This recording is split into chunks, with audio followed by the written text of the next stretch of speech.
ನಮಸ್ಕಾರ ಸ್ನೇಹಿತರೆ, ನರ್ಸಿಂಗ್ ಇನ್ ಕನ್ನಡ ಯೂಟ್ಯೂಬ್ ಚಾನಲ್ಗೆ ಸ್ವಾಗತ.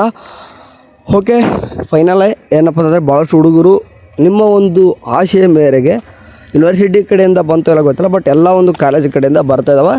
ಆ್ಯಕ್ಚುಲಿ ನಿನ್ನೆಯಿಂದನೇ ಸ್ಟಾರ್ಟ್ ಆಗಿದೆ ಪ್ರಾಕ್ಟಿಕಲ್ ಎಕ್ಸಾಮು, ಬಟ್ ಇವತ್ತು ಮಾತ್ರ ಭಾಳಷ್ಟು ಕಡೆ ನಡೀತದೆ. ಈವನ್ ನಮ್ಮ ಕಾಲೇಜಲ್ಲೂ ಕೂಡ ಇವತ್ತು ಎಕ್ಸಾಮ್ಸ್ ನಡೀತಾ ಇದ್ದಾವೆ. ಸೊ ಹಂಗಾಗಿಬಿಟ್ಟು ಕೆಲವೊಂದಿಷ್ಟು ಕಾಲೇಜಲ್ಲಿ ಇನ್ನೂ ಕೂಡ ಸ್ಟಾರ್ಟ್ ಆಗಿರಲಿಕ್ಕಿಲ್ಲ, ಯಾಕಂದರೆ ಯಾರ್ದೆಲ್ಲ ಸ್ಟಾರ್ಟ್ ಆಗಿದೆ ಯಾರ್ದೆಲ್ಲ ಇನ್ನೂ ಕೂಡ ಸ್ಟಾರ್ಟ್ ಆಗಿಲ್ಲ ವಿತ್ ನಿಮ್ಮ ಕಾಲೇಜ್ ನೇಮು ಹಾಕ್ಬೋದು ಕಮೆಂಟ್ ಸೆಕ್ಷನಲ್ಲಿ. ಓಕೆ, ಆದಷ್ಟು ಬೇಗ ನಿಮ್ಮ ಕಾಲೇಜಲ್ಲೂ ಕೂಡ ಸ್ಟಾರ್ಟ್ ಮಾಡ್ತಾರೆ. ನಿಮ್ಮ ಒಂದು ವಾಟ್ಸಪ್ ಗ್ರೂಪಲ್ಲಿ ಹಾಕ್ತಾರೆ. ಓಕೆ, ನಿಮ್ಮ ಡೇಟ್ ಮೆನ್ಷನ್ ಮಾಡ್ತಾರೆ. ಈ ಡೇಟ್ಗೆ ನಿಮ್ಮ ಒಂದು ಹೇಳೋಕ್ಕಾಗಲ್ಲ, ಬ್ಯಾಚ್ ವೈಸ್ ಮಾಡ್ಬೋದು ಮೇ ಬಿ. ಯಾಕಂದರೆ ಇಲ್ಲಿ ಟೈಮು ಶಾರ್ಟೇಜ್ ಇರೋ ಕಾರಣ ಭಾಳಷ್ಟು ಪ್ರಾಕ್ಟಿಕಲ್ಸ್ ಎಕ್ಸಾಮ್ಸ್ನ ಅವ್ರು ಕಂಡಕ್ಟ್ ಮಾಡಬೇಕು. ಸೊ ಹಂಗಾಗಿ ನಿಮಗೆ ಸ್ವಲ್ಪ ಟೈಮ್ ಹಿಡಿಬೋದು.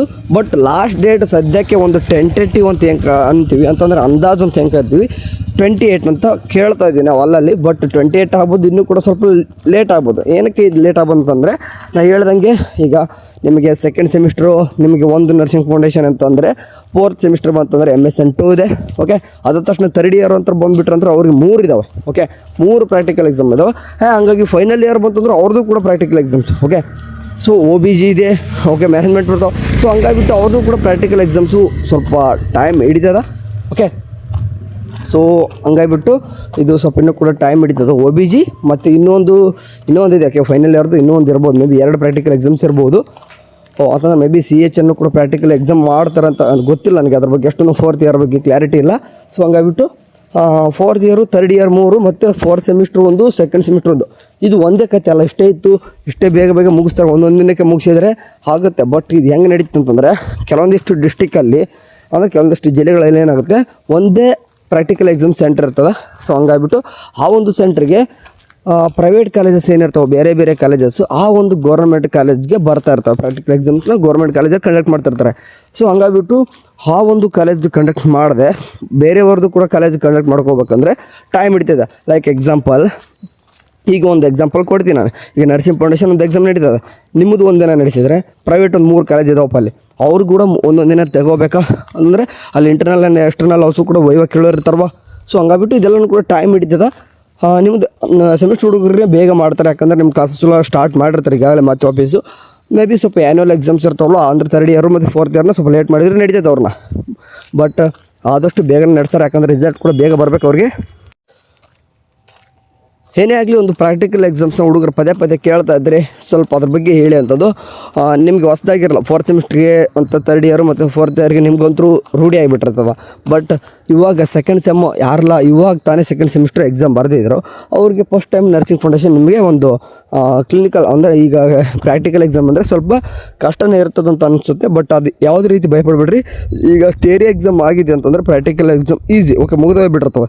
ಅಂದರೆ ನೀವು ಪ್ರಾಕ್ಟಿಕಲ್ ಎಕ್ಸಾಮ್ ಅಂದರೆ ಏನಪ್ಪ, ಇಷ್ಟೊತ್ತು ನೀವೆಲ್ಲ ಕೇಳ್ಕೊಂಡಂಗೆ ನೀವೆಲ್ಲನೂ ಕೂಡ ಪ್ರಾಕ್ಟಿಕಲ್ ಎಕ್ಸಾಮ್ಸ್ಗೆ ಏನಾದರೂ ನಿಮ್ಮ ಕ್ಲಿನಿಕಲ್ ರೆಕಾರ್ಡು ಮತ್ತು ಕ್ಯುಮುಲೇಟರ್ ರೆಕಾರ್ಡ್ ಏನಾದರೂ ಸೈನ್ ಮಾಡಿಸ್ಕೊಂಡಿದ್ದರೆ, ಓಕೆ, ಈ ಕ್ಯುಮುಲೇಟರ್ ರೆಕಾರ್ಡು ಮತ್ತು ಹೇಳ್ದಂಗೆ ಕ್ಲಿನಿಕಲ್ ರೆಕಾರ್ಡ್ ಬೇಕಾದ್ರೆ ಮೊದಲು ಸೈನ್ ಮಾಡಿಸ್ಕೊರಿ. ಆ ಸೈನ್ ಮಾಡಿಸ್ಕೊಂಡ್ಬಿಟ್ರೆ ಅರ್ಧಕ್ಕರ್ಧ ಪ್ರಾಕ್ಟಿಕಲ್ ಎಕ್ಸಾಮ್ ಮುಗ್ದಂಗೆ ಅನ್ಕೊಂಬಿಡಿ. ಓಕೆ, ಅಂದರೆ ಥ್ರೋಟ್ ನಿಮ್ಮ 4 ವರ್ಷದ್ದು ನಿಮ್ದು ಏನೇನೆಲ್ಲ ಕತೆ ಇದೆ ಅಂತಂದು ಕ್ಯುಮುಲೇಟರ್ ರೆಕಾರ್ಡ್ ತೋರಿಸುತ್ತೆ. ಸೊ ಹಂಗಾಗ್ಬಿಟ್ಟು ಕ್ಯುಮುಲೇಟರ್ ರೆಕಾರ್ಡ್ನ ಸ್ವಲ್ಪ ಹುಷಾರಾಗಿ ಇಟ್ಕೋರಿ. 4 ವರ್ಷನೂ ಕೂಡ ಬೇಕು. ಓಕೆ, ಪ್ರಾಕ್ಟಿಕಲ್ ಕ್ಲಿನಿಕಲ್ ರೆಕಾರ್ಡು ಕೂಡ ಬೇಕು. ನೀವು ಏನೇನೆಲ್ಲ ಎಷ್ಟು ಎಲ್ಲ ಕಲ್ತಿದ್ದಾರೆ ಅಂತ ನೋಡ್ತಿರ್ತಾರೆ. ಸೊ ಹಂಗೆ ಅದನ್ನು ಕೂಡ ಇಟ್ಕೋರಿ, ಕಳ್ಕೊಬೇಡಿ. ಎಕ್ಸಾಮ್ ಇವತ್ತು ಸ್ಟಾರ್ಟ್ ಆಗಿದೆ ಅಂತ ಅನ್ಕೋರಿ. ಕೆಲವೊಂದಿಷ್ಟು ಕಾಲೇಜಲ್ಲಿ ಸ್ಟಾರ್ಟ್ ಆಗಿದೆ. ಸೊ ಹಂಗಾಗಿ ಬ್ಯಾಚ್ ವೈಸ್ ಮಾಡಿರ್ತಾರೋ ಅಥವಾ ರೂಲ್ ನಂಬರು ಅಥವಾ 1 ಬ್ಯಾಚು 2 ಬ್ಯಾಚು ಅಥವಾ ಹೇಳ್ಕೊಳ್ಳೋ ಒಂದು 5 ಬ್ಯಾಚು ಕೂಡ ಮಾಡ್ಬೋದು. ಫಾರ್ ಎಕ್ಸಾಂಪಲ್ ಒಂದು ಕಾಲೇಜಲ್ಲಿ 100 ಮೆಂಬರ್ ಇದ್ದಾರೆ ಅಂತಂದರೆ 20 ಜನತೆ ಒಂದು 5 ದಿನವೂ ಕೂಡ ಮಾಡ್ಬೋದು. ಈ ರೀತಿಯೂ ಕೂಡ ಇರ್ತದೆ.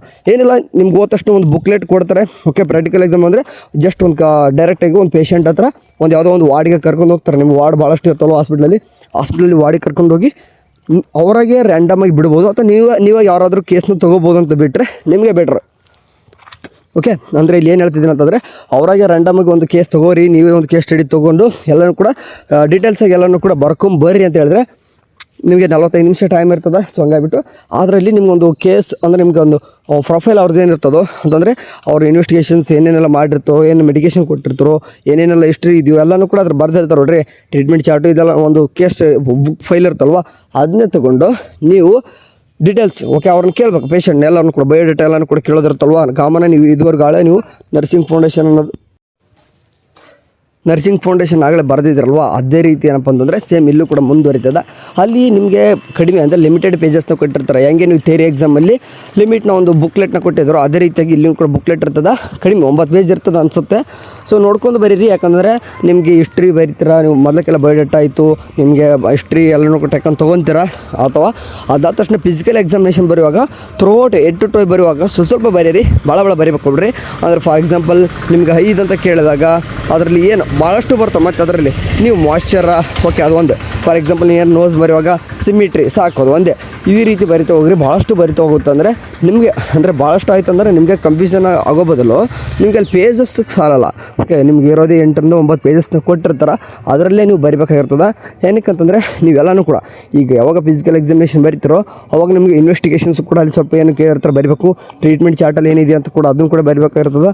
ಆ್ಯಂಡ್ ಅದಾದ ತಕ್ಷಣ ನಿಮಗೆ ಒಂದು ನರ್ಸಿಂಗ್ ಡಯಾಗ್ನೋಸಿಸ್ ಎಲ್ಲ ಬರ್ಕೊಂಡು ಅದಕ್ಕೆ ಕೇರ್ ಪ್ಲಾನ್ ಹಾಕಬೇಕು. ಅಟ್ಲೀಸ್ಟ್ ನೀವು ಈ ಎಕ್ಸಾಮ್ ಪರ್ಪಸಲ್ಲಿ 3 ಆದರೂ ಹಾಕ್ಬೇಕಾಗಿರ್ತದೆ.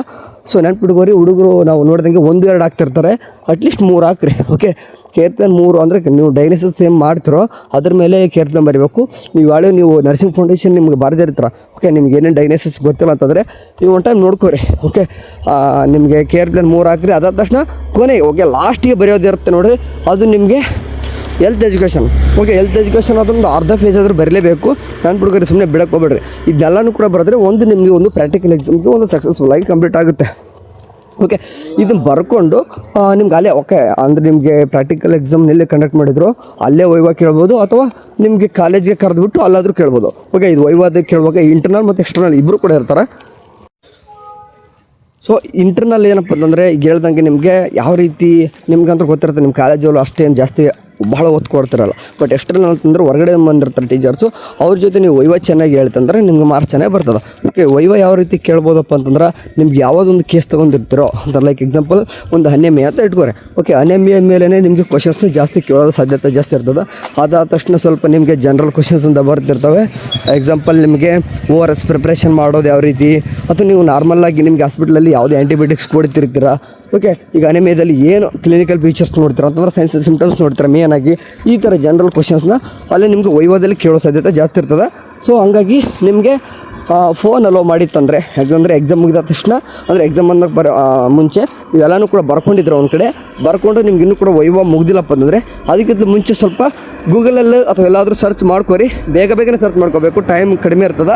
ನಿಮಗೆ ಏನೇನೆಲ್ಲ ತಿಳಿದಿದೆಯೋ ಅಂದರೆ ಅದ್ರ ಬಗ್ಗೆ ಅನಿಮಿಕ್ ಬಗ್ಗೆ ಎಷ್ಟು ತಿಳ್ಕೊಬೇಕು ಅಷ್ಟನ್ನು ಕೂಡ ತಿಳ್ಕೊಳಕ್ಕೆ ಟ್ರೈ ಮಾಡಿರಿ. ಸೊ ಹಂಗಾಗಿ ಅದು ಏನೇ ಒಂದು ವೈವಾದಲ್ಲಿ ಕ್ವಶನ್ ಕೇಳಿದ್ರು ಕೂಡ ನೀವು ಆನ್ಸರ್ ಮಾಡಬಹುದು. ಓಕೆ, ಹಿಂಗೂ ಕೂಡ ವೈವಾ ಕೇಳ್ಬೋದು, ಅಥವಾ ವೈವಾ ಅಂದರೆ ಕ್ವಶನ್ಸ್ ಕೇಳೋದು ಅಂತಲ್ಲ, ಕ್ವಶನ್ನೇ ಕೇಳಬೇಕಂತೇನಿಲ್ಲ. ಬಟ್ ಬಂತಾರಪ್ಪ. ಓಕೆ, ಫಾರ್ ಎಕ್ಸಾಂಪಲ್ ನೀವೆಲ್ಲನೂ ಕೂಡ ರೆಕಾರ್ಡ್ ಬುಕ್ಕು ನೀವು ತೊಗೊಂಡಿರ್ತಕ್ಕಂಥ ಕೇಸ್ ಸ್ಟಡಿ ಎಲ್ಲನೂ ಕೂಡ ಅವ್ರು ಕೈ ಕೊಡ್ತೀರಾ. ಓಕೆ, ಅವ್ರು ಕೇಳ್ತಾರೆ external what about your patient ಅಂತ ಕೇಳಿದ್ರೆ ಫಸ್ಟ್ ಅಂತಂದಾಗ ನಿಮ್ಮ ಫುಲ್ ಡೀಟೇಲ್ಸ್ ಆಗಿ ನೀವು ಏನೇನು ಜನರಲಾಗಿ ನಿಮ್ಗೆ ಏನೇನೆಲ್ಲ ನೋಡಿದ್ರೋ ಒಂದರಲ್ಲಿ ಅದನ್ನೆಲ್ಲನೂ ಕೂಡ ಹೇಳಬೇಕಾಗಿರ್ತದೆ. ಯಾವುದೇ ಆಗಲಿ ಹೋದ ತಕ್ಷಣ ಸ್ವಲ್ಪ ನಿಮ್ಗೆ ಪೋಸ್ಚರಿಂಗು ಜೆಸ್ಚರಿಂಗ್ ಅಂತ ಏನು ಕರಿತೀವಿ ನಾವು. ಸೊ ಬಾಡಿ ಲ್ಯಾಂಗ್ವೇಜು ಚೆನ್ನಾಗಿ, ಕಮ್ಯುನಿಕೇಷನು ಚೆನ್ನಾಗಿರಲಿ. ನಿಮ್ಗೆ ಏನಾದರೂ ಆನ್ಸರ್ ಗೊತ್ತಿಲ್ಲ ಅಂತಂದರೆ ಹೇಳ್ಬಿಡಿ.